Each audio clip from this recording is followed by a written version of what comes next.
the danger, stay on. Now's your chance. Hey, what's going on, guys? Jack Reeve, TalkNorwichCity here, back for another video. I hope you guys are all doing fantastically well. The last video I did, filmed in here, went quite well. So I'm just going to create the same atmosphere and hope that the views roll in once again. This is my 5 things that we need to do this summer in order to improve on the season we've just seen. I wrote an article last week for FansBet. A few of you asked for me to elaborate a little more on some of the points. So yeah, we'll do that right now. Number 5 is back Remi Matthews. Now, if you follow me or you follow the TalkNorwichCity Twitter account, if you don't already, links in the description, you will see I've been quite vocal about the support of Remi Matthews. Now, Remi Matthews, if you don't know who he is, he's been at the club for 14 years. He's a local boy, grew up very close to where I'm currently parked at the moment here in Yarmouth, and he's a fantastic goalkeeper. He's been sent out on loan from the likes of Wroxham years ago, to Hamilton, to Plymouth, to Burton, and he's done very well on all of them loan deals. The main loan deal was the season just gone at Plymouth. He went there, they were in a relegation scrap, they nearly scraped into the playoffs come the end of the year. Now, there was a link written by Nick Masheter, who is a very well-respected journalist, certainly with Norwich City. I think he has links with Stuart Webber or something, saying that we were linked with a couple of goalkeepers, and that would of course mean that Remi Matthews would either be number 2, and I know for sure that if Remi Matthews is number 2, he won't be around here next season. He's too good to be a number 2 in a Championship football club. I don't know if Henderson or the other chap linked with us are better than Matthews. I haven't watched them enough to know, but it would be stupid, I think, to spend more money on a position we don't necessarily need to improve that much on. Angus Gunn was fantastic.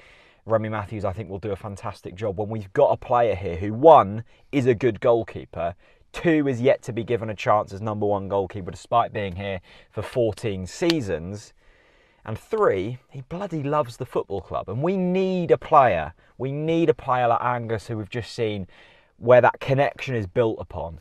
And the fans will get behind Remi Matthews. I think it would be absolute lunacy to go out and sign another goalkeeper. Remi Matthews is number 1. Run down McGovern's contract as number 2. Aston Oxborough on loan as number 3. Perfect. Number 4 is back the transition. Now, I am, as you probably know, quite a big believer in Stuart Webber and Daniel Farke. I like what they're trying to do. Admittedly, so far it hasn't really worked. The 14th place finish in the Championship isn't ideal. However, another transfer window under Farke's belt, under Stuart's belt, which is this summer. Admittedly, we haven't done much business yet, but hopefully that will start to pick up. A bit more time bedding in with the current players we've got. A little bit more time getting players that Farke necessarily doesn't like off the books, I think can only aid the improvement in this football club. Now, look, we took a big risk. We have to get behind it. If we are, as you may have seen in the podcast, 16th come January, I might start to rethink. But the joy of this model is, hopefully, it's more about the system rather than the actual people involved with it. The people are supposed to be transferable. So if a big player leaves, aka James Maddison, we should hopefully be able to replace them, and the system won't be harmed too much. I like what we're trying to do. The fans have to get behind it, and of course, for that to happen, results have to be better than we saw last season. But I think if we put faith in it and we're patient in it, it will work.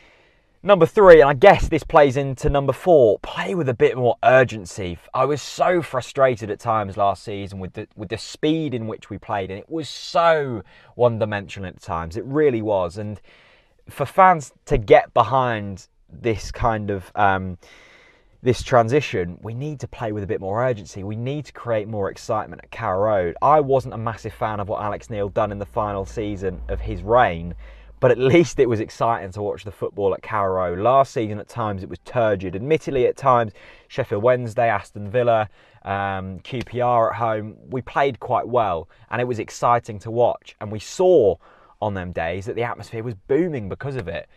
I think the atmosphere, we need to do a lot more as fans to help it, but I still think if we're playing well on the pitch, that translates to a good atmosphere in the stands. If we play with a bit more urgency, if Farke puts a bit more emphasis on just getting the ball forward quicker, and once we're there, doing a bit better with it, it'll be a lot easier for fans to get on board, and hopefully that will translate to more positive results. Number 2, and I think this is quite a big one actually, make Grant Hanley captain. He is already turning into quite the cult hero down at Carrow Road. His no-nonsense defending was just what we needed. We'd missed it for so long. He came in and he didn't actually get in the team for a little while. He looked incredibly unfit. I remember watching him against Blackburn under 23s at the very start of his Norwich City career. He looked woeful, but he's been brilliant, hasn't he? And I think he's that natural-born leader that we so desperately need. I'm not overly sure if Pinto is the man to keep the captain's armband. Whether Farker's got the balls to take it off him and give it to someone else is another question. I think Grant Hanley would make a fantastic captain. Give it to him. Make him the leader. If you've got a leader on the pitch, it helps in terms of making everything better. And number 1, and it's a pretty obvious one, but it's a damn important one, we need to sign a striker. I've put sign a striker in my FansBet article, links in the description. However, it's sign strikers. I wrote that before Carlton Morris was prescribed with that terrible knee injury. I think Morris would have been given a shout.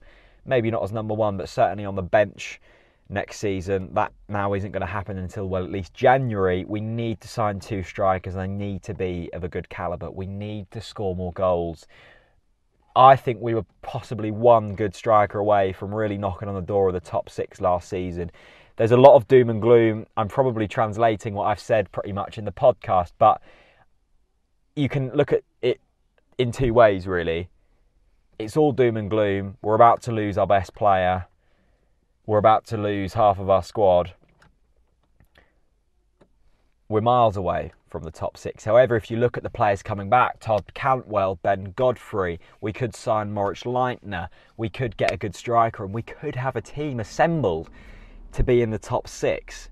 But the 2 strikers are so pivotal. We need to smash it in the transfer window. Big time. So they are my top 5 things that I think we need to do in order to improve on the season we've just had. Let me know your top 5 things that you would like to see Norwich City do over this summer. The World Cup is just a few days away. I'm really excited for that. Do you want to see any World Cup content? If you want to bet, FansBet is the place. Deposit £10, get a £10 free bet. Link to the description. They are so kindly supporting all of the content here on Talk Norwich City. Thank you so much for watching, and I'll see you very soon. Bye-bye.